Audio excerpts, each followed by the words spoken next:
The Monetary Policy Committee, MPC, of the Central Bank of Nigeria, CBN, held its 296th meeting on the 22nd and 23rd of July 2024 to review recent economic and financial developments, as well as assess risks to the outlook.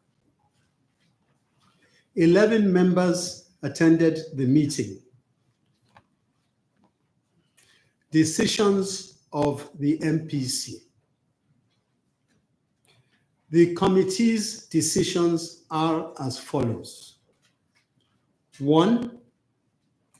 Raise the MPR by 50 basis points to 27.65% from 26.25%. Adjusted the asymmetric corridor around the MPR from plus 100 to minus 300 to plus 500 to minus 100 basis points. Retain the cash reserve ratio of deposit money banks at 45% and merchant banks at 14%. Retain the liquidity ratio at 30%. Considerations. The committee was mindful of the effect of rising prices on households and businesses and expressed its resolve to take necessary measures to bring inflation under control. It re-emphasized its commitment to the bank's price stability mandate and remained optimistic that despite the June 2024 uptick in headline inflation, prices are expected to moderate in the near term. This is hinged on monetary policy gaining further traction in addition to recent measures by the Fiscal Authority to address food inflation. In its consideration, the committee noted the persistence of food inflation, which continues to undermine price stability. It was observed that while monetary policy has been moderating aggregate demand, rising food and energy costs continue to exert upward pressure on price development. The prevailing insecurity in food producing areas and high cost of transportation of farm produce are also contributing to this trend. Members were therefore not oblivious to the urgent benefit of addressing these challenges, as it will offer a sustainable solution to the persistent pressure on food prices. Also noted in its consideration is the increasing activities of middlemen who often finance smallholder farmers, aggregate, hoard, and move farm produce across the border to neighboring countries.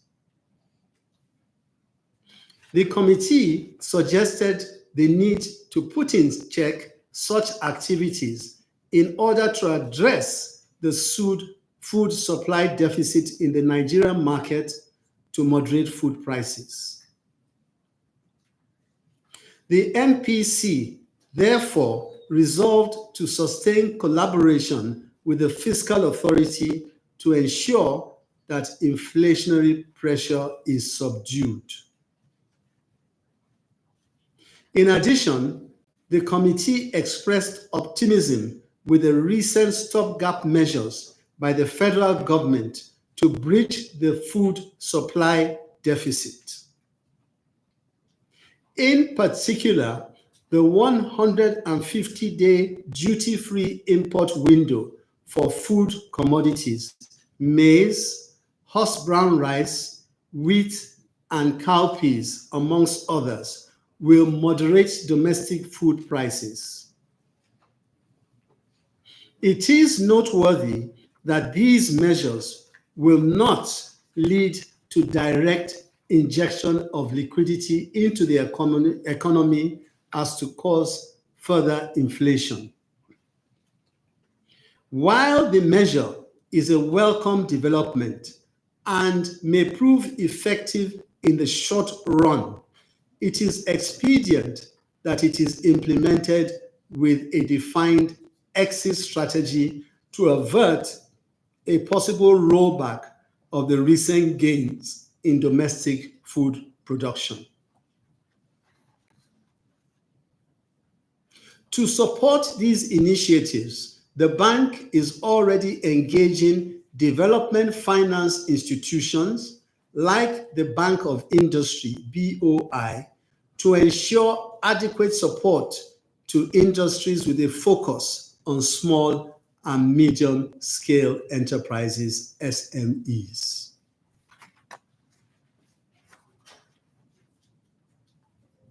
The MPC noted the narrowing spread between the various foreign exchange segments of the market, an indication of price discovery and improved market efficiency, thus reducing opportunities for arbitrage and speculation.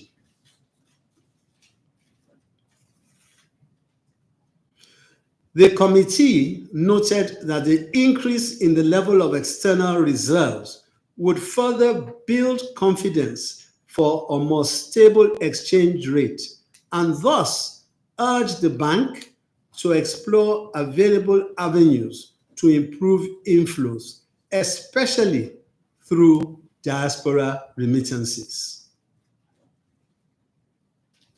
In addition, members noted the efforts of the federal government and private sector towards improving domestic refining capacity, as this is expected to reduce foreign exchange currently being expended on the importation of refined petroleum products.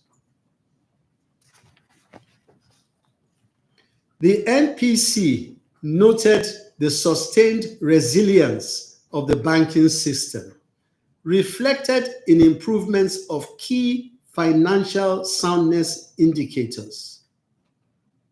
Members further encouraged the continued need for close monitoring of the system as the implementation of the recapitalization exercise progresses. To consolidate on the gains thus far achieved, the committee re-emphasized its commitment to stay on course with its tightening cycle in view of the urgent need to address inflationary pressures.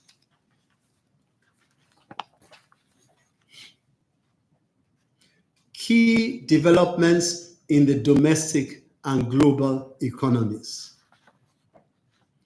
According to the National Bureau of Statistics, domestic headline inflation rose marginally to 34.19% in June 2024 from 33.95% in May 2024, driven by the continued rise in the year-on-year components of food and core inflation. Similarly, month-on-month headline inflation rose to 2.31% in June 2024 from 2.14% in the preceding month. The food and core components rose to 2.55 and 2.06% in June 2024 from 2.28 and 2.01% in May, respectively. Real GDP year-on-year grew by 2.98% in the first quarter of 2024, compared with 3.46% in the fourth quarter of 2023, driven by both the oil and non-oil sectors. Staff forecasts, however, suggest that the domestic economy will grow by 3.38% in 2024, while the IMF has projected growth at 3.1% in 2024.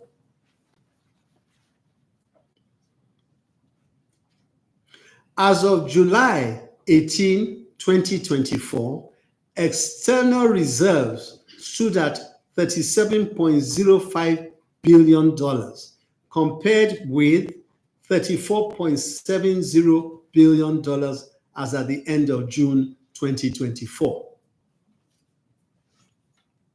This represents 11 months of import goods and services cover. The global economy, according to the IMF, is forecast to grow at 3.2% and 3.3% in 2024 and 2025, respectively. Headwinds to the global projection remain the tight global financial conditions and ongoing geographical tensions associated with the wars in Gaza and Ukraine, both of which have significant impact on commodity prices and the global supply chain. Global inflation is forecast to continue to decelerate marginally in 2024, but may stay above the long-run objectives of most advanced economy central banks. Global financial conditions may, therefore, remain broadly tight through 2024 and into 2025. The committee reaffirmed its commitment to continue to monitor developments in the global and domestic economies to guide policy and ensure that inflation expectations are adequately anchored. The next meeting of the committee will be held on the 23rd and 24th of September 2024. Thank you. Thank you, Mr. Governor, sir. That was communique number 143, presented by the MPC and the Governor of the Central Bank of Nigeria, Mr. Olayemi Kadusu. We will now take questions from the members of the press. Remember to state your name, your medium, and you ask your question. You are entitled to just a question. Thank you. Okay, good afternoon, Mr. Governor, members of the MPC, I am Nancy Naji, the anchor money and the Nancy Onyante. Mr. Governor, I think mine is pretty simple, but I will start by asking you to reiterate the rates again, because it seems we were a bit lost we didn't get those rates, so please do that. The simple question to you really is, you had a forum recently in Lagos, and there you reiterated as a policymaker a commitment to, getting average Nigerians on the streets, solving their problems.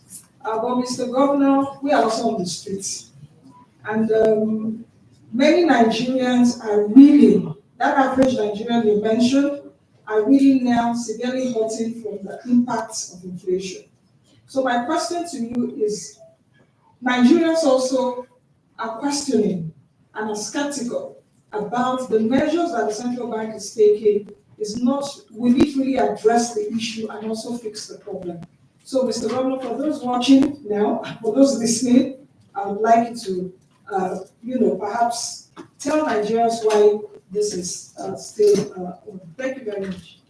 Thank you very much, Nancy. Again, let me just reiterate the committee's decisions on the rates. The committee's decisions are as follows: raise the MPR by 50 basis points to 26.75% from 26.25%. From 26.75% from 26.25%. Adjusted the asymmetric corridor around the MPR from plus 100 to minus 300 to plus 500 to 100 basis points. Retain the cash reserve ratio of deposit money banks at 45% and merchant banks at 14%, and retain the liquidity ratio at 30%. Okay, now to your question, which is a very valid question, and I think you're probably referring to an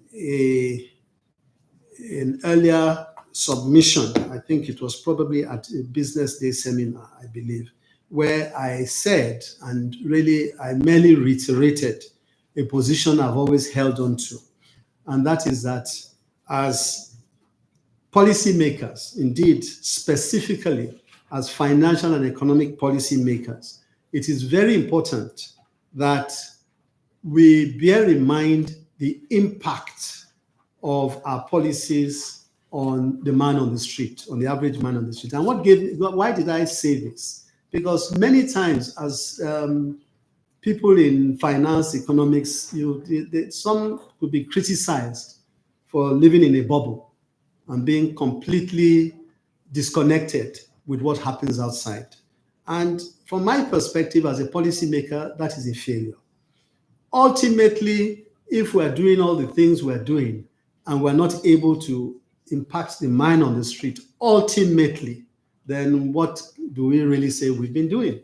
And I think sometimes when people look at figures too often, they may lose track of that. And that is why I said what I said, that it is so important that we continue to bear that in mind, that our policies must ultimately impact the man on the street.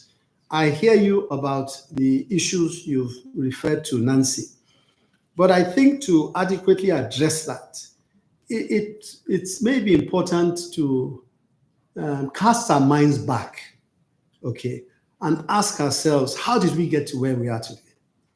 Okay, how did we get to where we are today? How did we get to a position where the central bank is using the policies that you say you are wondering whether they are having their impact?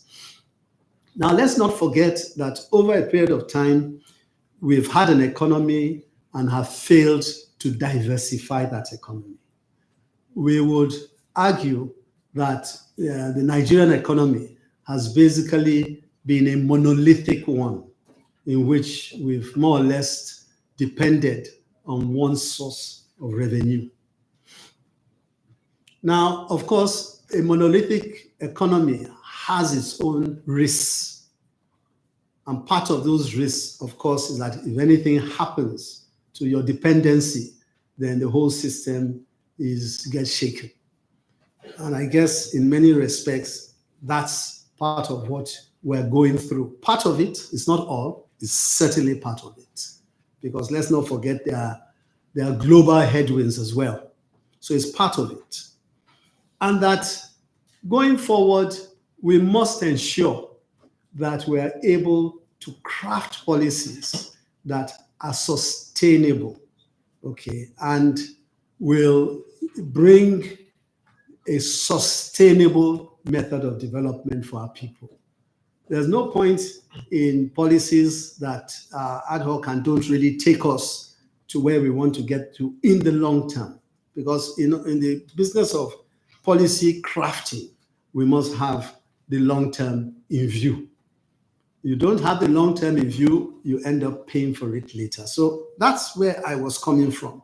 and that such policies, of course, must take into consideration inclusiveness. And that is why at the central bank, the issue of financial inclusion has been an area of great focus. And then, of course, it's not just to talk about the policies alone, but the implementing process must be equally robust. And that is where the issue of institutions and strengthening institutions is relevant. No matter the policies you craft, if the institutions are not there to support those policies, then you will suboptimize. And again, from the central bank's perspective, that is very, very important. It is very key. Now, these things have to go hand in hand. There's no issue of, doing one and expecting the other to follow. They have to go hand in hand, the crafting of the policies, the implementing of the policies. And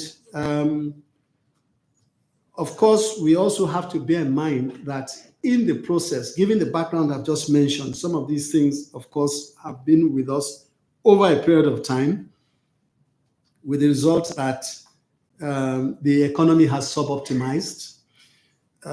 So in the short term, we may find that some of the policies being implemented may appear stringent.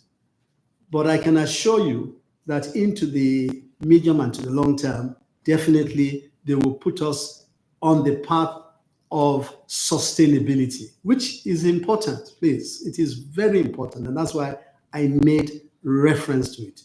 We must focus on sustainable development. We are also finding, and I think this will become more apparent with time, that our policies are beginning to cascade down and up because there's a period for transition mechanisms to have impact. But we find that gradually they are beginning to turn a negative corner. Okay, bit by bit, it's moving in a relatively more positive trajectory. We will continue to ensure that, like I said earlier on, the process of implementing policies are those that we are very vigilant on, and that we ensure that those who play in the area that we supervise play by the rules, because that's also very, very, very important. Good afternoon, Mr. Governor. My name is Isapu Wahab. I write from Telegram. As you rightly noted, inflation is still trending 34.19%. What is the bank assessment of this impact on the households and the monetary power, and what's being done by the bank to stabilize the economy? Thank you very much, Musa. Clearly, two areas that pose a challenge. One is in the area of food inflation, which we all know is been a bit of a challenge. And the other, of course, is in the area of foreign exchange and its own pass-through. Now, with respect to food, I would say that, and we said it in the MPC communique, that we notice the moves by the fiscal side to help taking on certain policies that are helping to moderate food inflation, and we very much are encouraged by that. So we are hopeful. Don't forget that a while back we also made a donation of fertilizer, which was also given in with the view to help the situation going forward. On the foreign exchange side, because we all accept the fact that the foreign exchange pass-through is very significant.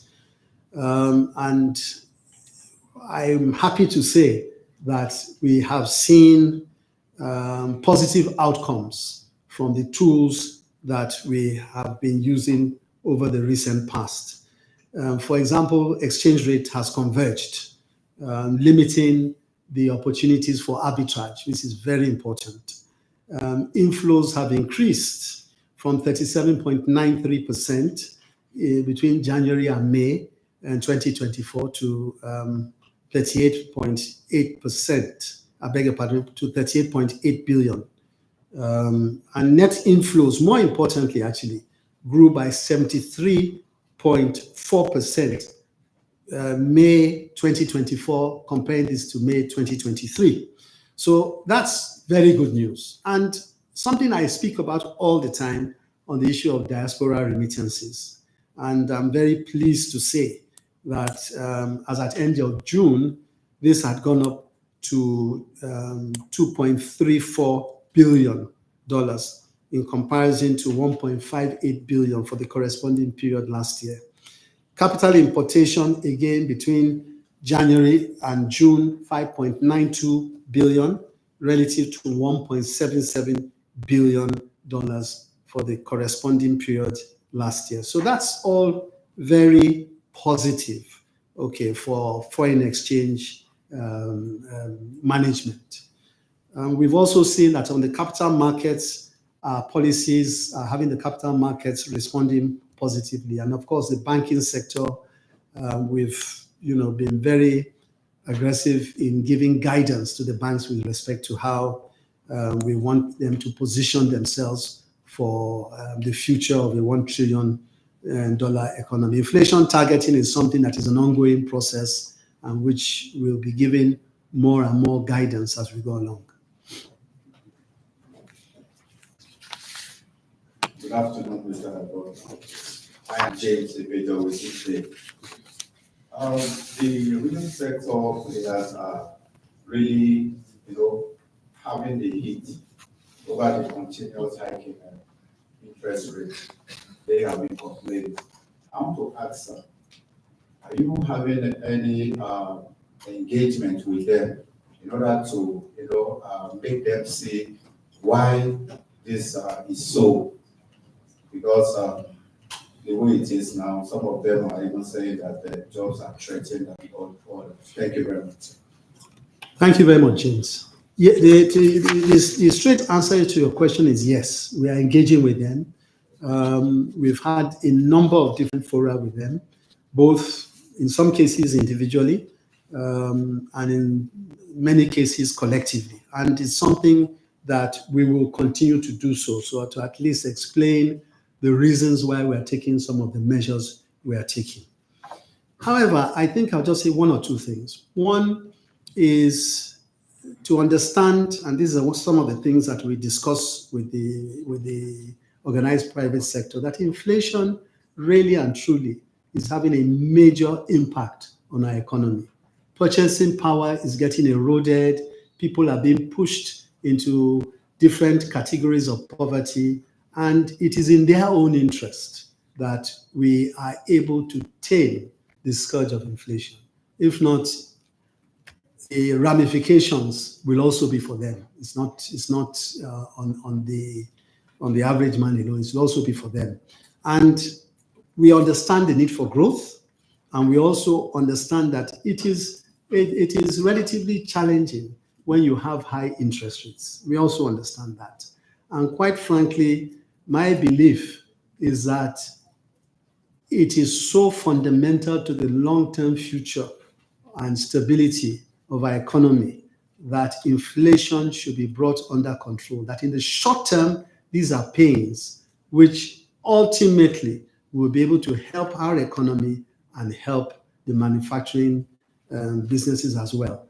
However, it's also important to reflect on how we got to where we are, okay? And let's not forget that this was largely as a result of a tremendous amount of liquidity that came into the system in a relatively short space of time, okay? When you print money on ways and means, it has its consequences. And we are paying for those consequences right now, unfortunately. Unfortunately, we all witness a situation where money's supply trajectory got out of hand, and it is, the response to this that interest rates have gotten to where they are in a bid to manage that money supply better and to ensure that things do not spike out of control. The governor, members of the MPC. My name is Sunday Michael Ogo. I write for the Daily Trust newspaper. It's been 4 months since the commencement of the recapitalization exercise out of the 24-month period we are looking at. I would like you to give us a better idea of how that whole process is coming. Thank you. Thank you, Sunday. Let me just correct you, because this is a common.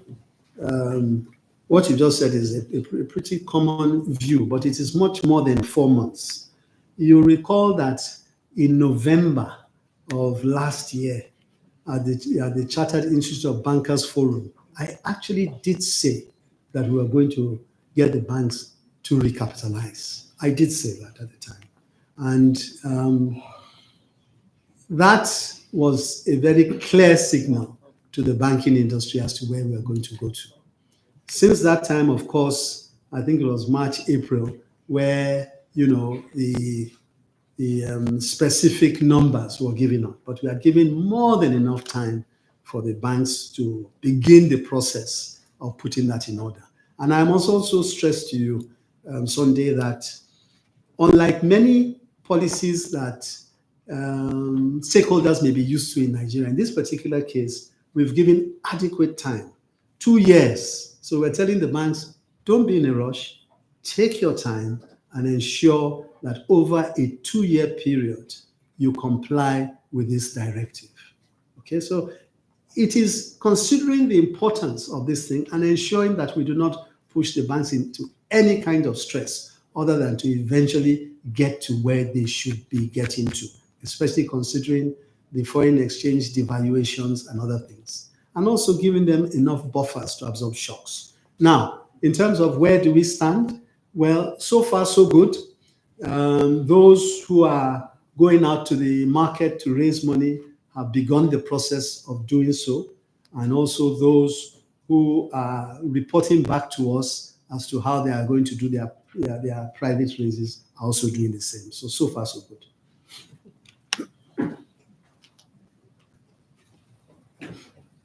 Good afternoon, Mr. Governor, sir, members of the MPC committee. My name is Sarah Chibobu, Channels TV.